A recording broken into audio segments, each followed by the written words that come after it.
नमस्कार मित्रांनो, मी मराठी माणूस प्रदीप। हा विषय बीडमधल्या मुंडे कुटुंबासाठी किंवा हा जो काही मी व्हिडिओ दाखवणार आहे हा मुंडे आणि सगळ्या बीडच्या राजकारणाविषयी अत्यंत सगळ्यांचे डोळे उघडणार आहे। ज्यांना पचेल त्याने पाहावा, ज्यांना नाही पटणार त्याने पाहू नये। कारण जे काही वास्तव जे काही कमलाकर राऊतांनी या व्हिडिओमध्ये मांडलं आहे हे अत्यंत धक्कादायक आहे, अत्यंत धक्कादायक। म्हणजे काय काय केलंय, कसं कसं केलंय, कसे मुंडे व काय काय झालं या सगळ्या गोष्टी या सगळ्या व्हिडिओमध्ये यांनी हा व्हिडिओ यूट्यूबवरती टाकला। असं सांगितलं जातं की धनंजय मुंडे आणि त्या वाल्मिक कराड यांनी धमक्या देऊन हा व्हिडिओ डिलीट करायला लावला, कारण हे सत्य सांगतायत या मुंडे कुटुंबाविषयी। यांनी कशा कशा हत्या केल्या, काय काय केलंय, काय काय सगळं यांचा म्हणजे ते मिर्झापूर सारखी सिरीजच बनेल इथं या बीडच्या सगळ्या राजकारणावरती। ही इतकी धक्कादायक व्हिडिओ या माणसांनी यांनी बनवले, ती प्रत्येकानं पहा, डोळे उघडे ठेवून पहा। आणि अत्यंत महत्त्वाची व्हिडिओ आहे आणि अत्यंत हे सांगण्याचा प्रयत्न करतायत हे किती खरं आहे किती काय आहे। इथल्या स्थानिक राजकारणातले हे एक महत्त्वाचे आहे, त्यांना माहिती आहे तिथलं राजकारण, आणि हे जे काही वास्तव सांगतायत ते खरंच असेल तर हे अत्यंत हादरवणारं वास्तव आहे। वाल्मिक अण्णा कराड, तुम्हाला कळकळीची विनंती आहे की तुम्ही सरेंडर व्हा, स्वतःहून तुम्ही जेलमध्ये जाऊन बसा, कारण तुम्ही सुरक्षित राहू शकता। मी सगळ्यांच्या भल्याचंच सांगत आलेलो आहे। हा माझा व्हिडिओ, इतरही व्हिडिओज आहेत ते पूर्णपणे बघा आणि तुम्ही ठरवा काय करायचं ते। 1990 ते 92 या काळामध्ये मी परळीला ITI केला, तेव्हापासून मी तुम्हाला ओळखतो। गोपीनाथ मुंडे यांच्या मुली पंकजा मुंडे, प्रीतम मुंडे यांना शाळेत सोडण्याची जबाबदारी ही तुमच्याकडे होती। अशी बरीच माहिती मी तुम्हाला सांगू शकतो, पण ती ही वेळ नाहीये। गोपीनाथ मुंडे काय आहेत म्हणजे होते, धनंजय मुंडे काय आहेत, पंकजा मुंडे काय आहेत, प्रीतम मुंडे काय आहेत हे तुम्हाला चांगलं समजलेलं आहे। यूज अँड थ्रो, वापरा आणि फेकून द्या, ही अतिशय कुटील अशी राजनीती ते वापरत आलेले आहेत। फोडा आणि झोडा हे सुद्धा ते करत आलेले आहेत। ब्रिटिशांची ही राजनीती ते चालवत आहेत। RSS, BJP, प्रत्येकाला मोठं व्हावंसं वाटतं, तुम्हालाही मोठं व्हावंसं वाटलं असेल। लोकनेता आहेत, मोठे नेते आहेत, वंजारी समाजाचे आहेत, तुम्ही वंजारी समाजाचे आहात, त्यामुळे वाटणं साहजिक आहे। परंतु गोपीनाथ मुंडे यांना पश्चाताप सुद्धा करायला वेळ धनंजय मुंडे, पंकजा मुंडे, प्रीतम मुंडे, दिनकर जोशी, बाबा जोशी यांनी वेळ दिलेला नाही। त्यांच्या मृत्यूमागे ते आहेत, हेही तुम्हाला माहीत आहे। किती कार्यकर्ते यांनी वापरले आणि संपवले, आपण फक्त परळी बीड जिल्ह्याचं बोलतो, आपण महाराष्ट्रातील शेकडो वंजारी समाजाचे कार्यकर्ते हे या 5 जणांनी मारलेले आहेत। का? कारण जो अधिक जवळ जाईल, तुम्ही कसे आहात, हे 5 जण कसे आहात हे तुम्हाला कळतं। मग ते सगळंच कळू लागलं, तुमचं महत्त्व वाढू लागलं। सध्या म्हणजे प्रति धनंजय मुंडे तुम्ही वाटतात मतदारसंघात, कशासाठी? दहशत बसवण्यासाठी, बोगस गुन्हे दाखल करण्यासाठी। तुमचे लाईक्स पण बघतो मी, इंस्टाग्राम, फेसबुक, आणखी कुठं कुठं काय काय ते। कोण आहात तुम्ही?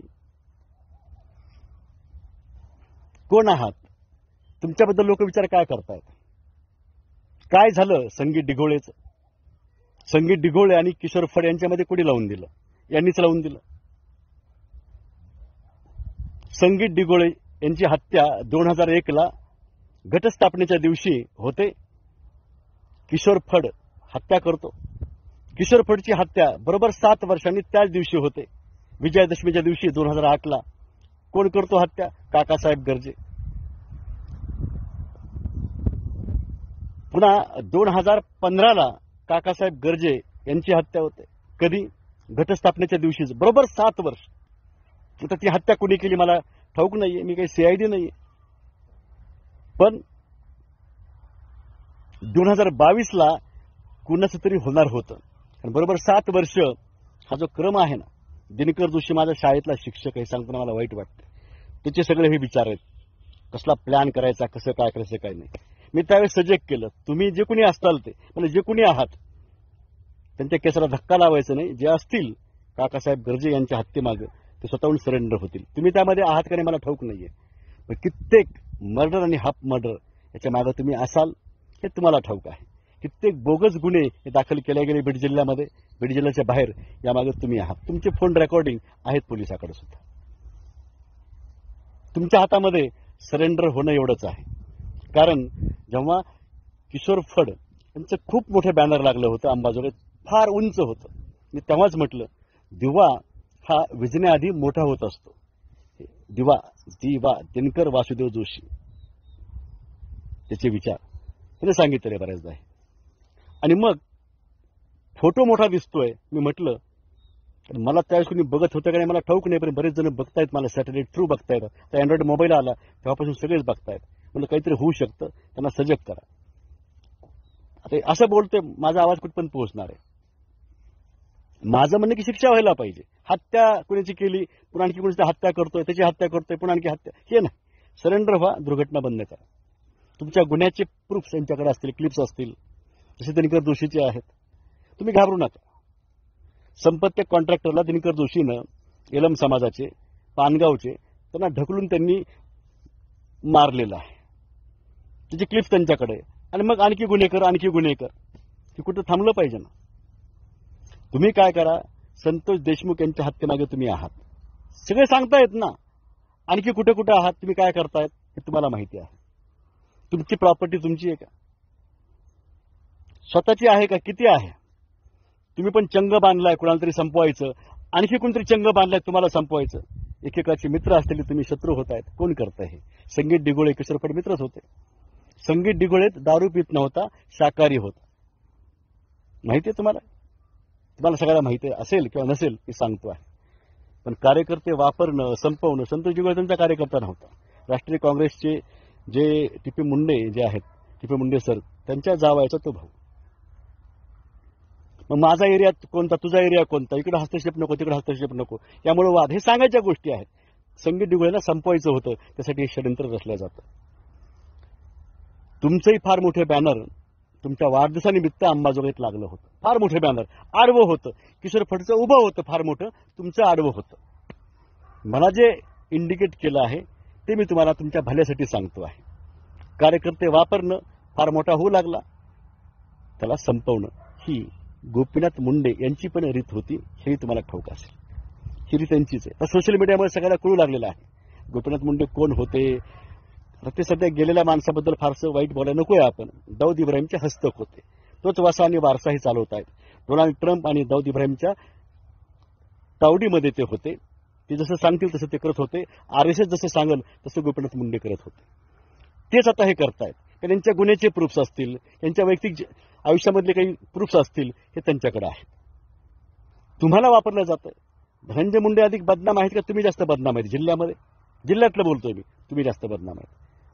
तुम्ही आहात, टार्गेट तुम्हाला केलेलं आहे सगळ्यांनी. मी म्हणतो चांगली गोष्ट आहे. का? तुम्हाला सरेंडर व्हायचा मौका आहे. हा सरेंडर. सगळं सांगा काय आहेत. घेऊ नका कुणाला. तुमच्या केसाला कुठलाही पोलीस हात लावणार नाही. इथून सांगतोय मी काय आहे ते. कारण जे सत्य न्यायासाठी मी पोलीस महासंचालक रश्मी शुक्ला मॅडम यांच्याबाबत सुद्धा मी अर्ज दिलेला आहे. कारण पंकजा मुंडे, प्रीतम मुंडे, दिनकर जोशी, बाबा जोशी यांच्या विरोधामध्ये जो अर्ज दिलाय त्यावर कार्यवाही होत नाही. हे कुणाचीच नाही. ते खाटीक त्याला तरी कुणाची क्यू येईल. जन्मदात्या बापाला ज्यांनी सोडलेलं नाहीये, चुलत्याला सोडलेलं नाहीये, हे तुम्हाला काय म्हणून सोडतील? हे वाल्मिकी ऋषी जे होते, वाल्मिकी ऋषी यांनी रामायण लिहिलेलं आहे. सत्य न्यायाचं रामायण लिहिलेलं आहे. तुम्ही असे गंध हे ते लावता, सगळं धार्मिक वाटावं, धार्मिक. धनंजय मुंडे पण लावतात ते. किती पवित्र पावन असं ते परळी. काय झालंय, कसं बदलत गेलंय. मोठी व्यापारपेठ ती होती. अर्ध्या लोकांनी तिथल्या प्रॉपर्ट्या विकलेल्या आहेत. हेच चालू आहे, हेच चालत आलेलं आहे सगळं काय ते. धनंजय मुंडे हे मतदानाच्या तिथल्या जे बॉक्स होते हे कसे पळून नेत होते, ह्याचं क्लिप्स आहे. स्वतः सांगायचे की मी माझ्या काकाच्या वेळेस असं केलं तसं केलं. काय आता उघड चालू आहे सगळं. 200 बूथ ताब्यात घेतलेत. वाल्मिक कराड, तुम्ही, तुमच्या कार्यकर्त्यांनी, धनंजय मुंडेंनी तुमच्या विरोधामध्ये अर्ज दिलेला आहे. मुक्ताराम गवळी त्यांचं नाव आहे वाटतं, आहे ते.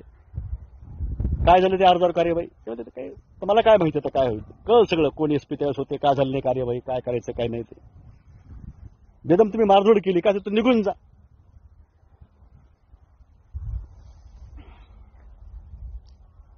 का बोगस वोटिंग करायचं? तुम्हाला मी पुन्हा सांगतोय काय सगळं होत राहतं. एवढं होऊन सुद्धा ह्यांना जे पदं पाहिजे ते त्यांनी पदरामध्ये घेतलेत. का ह्यांना पदं दिले माहितीये? पण जिल्ह्यातून मोठ्या प्रमाणामध्ये, राज्यातून मोठ्या प्रमाणात वेगवेगळे रॅकेट चालवण्यामध्ये हे सगळ्यात पुढे आहेत. जास्त कमाई रोज हे करतायत. काही हजार लोक हे मारतायत. यांच्याविरुद्ध बोलतोय धनंजय मुंडे, पंकजा मुंडे, प्रीतम मुंडे, दिनकर जोशी, बाबा जोशी. सहाय्य कोणाचं घेतलं जातं? तुमच्यासारख्या कार्यकर्त्यांचं, वेगवेगळ्या खात्यातल्या लोकांचं रॅकेट चालवण्यासाठी. मी तुम्हाला अतिशय कळकळीने सांगतो आहे, माझा शत्रू कुणीच नाहीये. तुम्ही माझे शत्रू नाहीत किंवा मी तुमचा शत्रू नाहीये. मी कुणाला सोडत नाही आणि सोडणार नाही. दाऊद इब्राहिम यांचा उच्चार करायला लोक घाबरतात. त्यांच्या विरोधामध्ये अर्ज लिहून तयार आहे. डोनाल्ड ट्रम्पच्या विरोधामध्ये लिहून तयार आहे. माझ्या जीवघेणे हल्ले झालेले आहेत. कधी झाले, काय झाले ते तुम्हाला पण ठाऊक आहे. तुम्ही कुठं आहात नाहीत काय ते पुढचा विषय होईल काय ते. पण तुम्ही सरेंडर होणं हे महत्वाचं आहे. सरेंडर व्हा. त्यासाठी एवढं बोलतोय पोट तिरकेनं काय ते. कारण तुम्ही स्वतः विचार करा की शेपवाडीमध्ये तुम्ही बघितलं असेल, शेपवाडीमध्ये अर्ध्यापेक्षा अधिक महिला ह्या विधवा झालेल्या आहेत. जवळपास अर्ध्या महिला विधवा झालेल्या मी स्वतः बघितल्या. कारण 2016ला ग्रामपंचायतीच्या निवडणुकीसाठी तिथे मी गेलो होतो. कोण करते सगळं हे? काय गुन्हा तुकाराम शेप यांचा, श्रीराम शेप यांचा? बापले दोन्ही संपवले. सांगतो हे त्याच्या मागं आहेत सगळं काय ते. कोण कसं कुठं कुठं आहे ते सांगितलेलं आहे मी काय. म्हणजे बीजेपीसाठी जरी कोणी कार्यकर्ता असेल तर ते एका बहिणीला नकोय. तिच्यासाठी कोणी कार्यकर्त्याचं मत वाढायला लागलंय, दुसऱ्या बहिणीला नकोय. ह्या सगळ्या गोष्टी आहेत. तुम्हाला माहित नाहीये का? बेटा बेटी एक समान हे सांगितलं कोणी? तुकाराम शेपनी सांगितलं. कोणाला सांगितलं? गोपीनाथ मुंडे यांना सांगितलं. सांग रे तुकाराम काय करायचंय? पंकजाला तिकीट द्यायचं का धनंजयला द्यायचंय? ते म्हणजे साहेब बेटा बेटी एक समान, पंकजाला द्या. आता हिला पुढे यायचं ना प्रीतम मुंडेला. मग तिनं बरोबर जो काळे कार्यकर्ता आहे अंबाजोगाईतला बीजेपीचा, त्याची ट्रॉली उभी केली. मग तुकाराम शेप यांचं खच्चीकरण करायचं आहे. तुम्ही नाव सुचवलं का? आणि ती आमदार झाली. मग त्यांचं खच्चीकरण करण्यासाठी श्रीराम शेपचा 17 जानेवारी 2013ला हा मृत्यू झालेला आहे अंबाजोगाई शेपवाडी रोडला. सगळे जात आहेत लग्नासाठी बाहेरगावी शेपवाडीचे बरेच लोक. आणि तो आणि एक त्याचा मित्र गाडीवर येत आहेत, निघतायत ते. आणि ट्रॉली आणि ट्रॅक्टरच्या मध्ये तो बरोबर तिथं अडकला जातो आणि त्याला संपवलं जातं. ट्रॉली असते त्या काळे नावाच्या कार्यकर्त्याची, बीजेपीच्या. तुकाराम शेपला माहित पण नाही त्यावेळेस की आपला मुलगा हा असा मारला गेला आणि त्यामागे प्रीतम मुंडे आहे. आणि नंतर पुन्हा जानेवारी महिन्यामध्ये 2024ला तुकाराम शेप यांचाही मृत्यू झालेला आहे. त्यांनी सप्टेंबरमध्ये गेल्या वर्षी मला मुलाखत दिली, सांगितलं की हो त्या श्रीराम शेपच्या मृत्यू मागं प्रीतम मुंडे आहे. हे त्यांना ठाऊक झालं. त्यांचा आजार वाढवला, संपवलं त्यांना. पोलीस महासंचालकाला जे काही क्लिप्स मला द्यायच्या होत्या, मी मुंबईमध्ये होतो, तर तो व्हिडिओ हॅकर आहेत स्वतः सगळेच, तो माझ्या त्या सीडीमध्ये येऊ दिलेला नाही. तो आहे, तो मिळू शकतो मला कुठं काय ते. हे तुम्हाला सांगतोय सहज. त्यांचा कसलाही गुन्हा नाही, जे निर्दोष आहेत, खूप चांगले आहेत, असे सुद्धा श्रीराम शेप आणि तुकाराम शेप हे जर मारत असतील किंवा दाव्यासाठी, तिचं महत्व वाढायला लागलं, ती पुढं आली त्यांच्यामुळं. धनंजय मुंडे म्हटले होते तुकाराम शेपला, तुम्ही तर आमच्या राष्ट्रवादीचा फक्त ते गमजा गळ्यामध्ये घाला हो या राष्ट्रवादीमध्ये. आणि मी बीजेपीचा आहे, बीजेपीचा राहणार आहे. हे सांगतोय काय आहे ते. हे सगळे पडद्याआडून एकच आहेत. आणि बरेच त्यांचे संयुक्तिक गुन्हे आहेत. हे सिद्ध होणार आहे पुन्हा. आता कायदेशीर जर झालं असतं, उदाहरण सांगतो तुम्हाला मी, कुणाचं गोपीनाथ मुंडे यांचं, काय त्यांना शिक्षा झाली असती बरं? कितीतरी वर्ष ते किमान जेलमध्ये असते, काही झालं असतं. त्यांना पश्चाताप सुद्धा करायला वेळ दिलेला नाही. प्रमोद महाजन यांना आधी संपवलं. आता हे सांगायच्या गोष्टी आहेत की गोपीनाथ मुंडे यांनी प्रवीण महाजन यांच्या हातामध्ये बंदूक दिली आणि मग त्यांनी ते केलं. पण त्यांच्यावर दबाव, ठीक आहे तसं असेल, दबाव आणणारे कोण आहेत? हे देशाच्या बाहेरचे लोक ह्यांना सांगणारे कोण आहेत? धनंजय मुंडे, पंकजा मुंडे, प्रीतम मुंडे आणि दिनकर जोशी, बाबा जोशी. हे याच्या मागे मूळ आहे. कारण ह्यांना मुख्यमंत्री, मुख्यमंत्री बनायचं आहे, प्रधानमंत्री ह्यांना बनायचं आहे. त्यासाठी अगोदर प्रमोद महाजनांना संपवलं पाहिजे. ते जर प्रधानमंत्री बनले असते तर खूप वर्ष राहिले असते. ते इकडे मोदीला बनवायचं ना, माफियाला. देशाच्या बाहेरच्या लोकांसाठी पण ते महत्वाचे आहेत ना, RSS साठी जसे महत्वाचे तसे. हे तुम्ही समजावून घ्या वाल्मिकरा. मी तुम्हाला बोलतो आहे, मी कुणालाच भीत नाही, मी माझ्या मरणालाही भीत नाही, तरी मी जिवंत आहे. माझे अपघात घडवायचा प्रयत्न केला, हल्ले झाले, बरंच काही घडलेलं आहे. माझे कित्येक नातेवाईक, माझेच काय तुमचे नातेवाईक बघा कुणी संपवले, हेच आहेत ते. तुम्हाला वाटतं की नाही ते धनंजय मुंडेचे कार्यकर्ते आहात त्यामुळे पंकजा प्रीतम मुंडेने मारले असतील तुमचे नातेवाईक. धनंजय मुंडे पण मारतो. खोटं बोल पण रेटून बोल, हा यांचा धंदा आहे. काय आहे सगळ्याला माहिती आहे, कोण किती पवित्र आहे, काय नातेसंबंधांचं यांना किती भान आहे, काय नाही ते सगळं मोकळं बोलतो मी, त्याचा विषय नाही काय ते. ह्यांच्या क्लिप्स, ह्यांच्या गुन्ह्याच्या क्लिप्स कुणापाशी आहेत त्याबद्दल तुम्हाला बोलतो आहे. म्हणून हे गुन्हे करतायत, तुमच्यासारखे लोक वापरले जात आहेत, कार्यकर्ते संपवले जात आहेत. त्यामुळे तुम्हाला विनंती आहे, कळकळीची विनंती आहे, तुम्ही सरेंडर व्हा. मी अतिशय सामान्य व्यक्ती आहे. माझं सामर्थ्य काय आहे हे सगळ्या जगाला माहिती आहे. आणि मी निघालोय, यात जो कोणी येईल तो कायदेशीर त्याचं काय होईल मी सांगू शकत नाही. शेकडो कार्यकर्त्यांनी संपवायचे आणि हे मात्र काही जरी केलं ह्यांनी तरी हे पुन्हा निवडून येणार, हे पद मिळवणार. कशासाठी याला पद दिलंय? पुन्हा गुन्हे करण्यासाठी. तुमचा वापर केला जात आहे, केला गेला आहे आणि केला जाऊ शकतो. ही पुनरावृत्ती करतायत प्रत्येक गोष्टीची, प्रत्येक घटनांची. तुमचं तर काय होईल सांगता येत नाही. सरेंडर व्हा. वंजारी समाज जो सांप्रदायिक फार मोठी ओळख, वंजारी माता जी आहे आई, ही मांसाहार करत नाही, हे एक मुख्य कारण आहे ना. ती मांसाहार असं म्हणजे ते मांसाहारी जो स्वयंपाक आहे तो करून सुद्धा देत नाहीये, खात पण नाहीये. याचं कारण ह्याच्यामुळेच त्याचा परिणाम असा झाला की खूप मोठा समाज वारकरी संप्रदायामध्ये वंजारी समाज आहे. गळ्यामध्ये माळ आहे, शाकाहारी आहेत. एवढं मी सगळं त्यामुळे गीत लिहिलेत, मी खूप माहिती सांगितली, बोललोय मी सगळं. वंजारी समाजाबद्दल बोललेलो आहे, भगवान बाबाबद्दल बोललेलो आहे, ज्यांनी स्वतःचं लिंग असं छाटलेलं आहे भगवान बाबांनी. माझ्यावर तुम्ही संशय घेता? असे भगवान बाबा त्यागी, त्यांनी नरबळीची प्रथा इथं बंद केलेली आहे, मांसाहार बंद केलाय, हजारो लोकांना शाकाहारी केलं, सदाचारी केलं. ते लोक भगवान बाबाचं नाव घेऊन भांडवलं करतायत, ज्यांच्या मुखात ते नाव सुद्धा यायला नाही पाहिजे. त्यांची लायकी नाहीये, हे नेते नाहीये, ते मुळात माणूसच नाहीयेत. त्यामुळे तुम्ही ठरवा तुमचं भवितव्य काय करायचं काय नाही ते. तुम्ही अतिशय गांभीर्यानं मला घ्या माझ्या बोलण्याला. आणि प्रत्येक व्यक्तीला हे वाटतं आहे, प्रत्येक व्यक्तीला. मुद्दाम अंबाजोगाईमध्ये डीजे जे आहे ते इथं वाजवलं गेलं. का वाजवलं गेलं? आणि डीजे वाजवून तुमचा फोटो हा असा नाचवला गेला. कशासाठी बरं? तुम्हाला त्रास देण्यासाठी किंवा वाईट जे आहे ते आमचं चालू आहे, आम्हाला चालू ठेवायचं हे दाखवण्यासाठी. तात्पर्य एवढं सांगायचं तुम्हाला की तुम्ही सुरक्षित राहू शकता, बोलू शकता.